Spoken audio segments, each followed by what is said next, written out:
El titular de la Contraloría General del Gobierno de la Ciudad de México, Eduardo Robelo, informó que se han detectado irregularidades administrativas y económicas en el presupuesto asignado a la reconstrucción.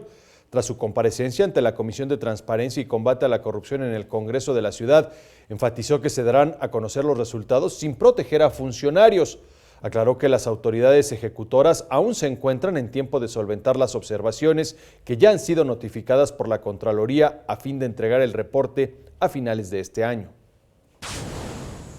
Que efectivamente se está llevando a cabo un proceso de fiscalización completa a todo el recurso destinado tanto en primera etapa emergencia como en etapa de reconstrucción. Sí hemos detectado algunos hallazgos que se convierten en observaciones, aún no estamos en etapa de fincar o no responsabilidad, pero decirles con toda claridad que quien haya hecho un uso indebido del recurso público y que sea notoriamente comprobado, pues obviamente tendrá una responsabilidad administrativa, incluso penal.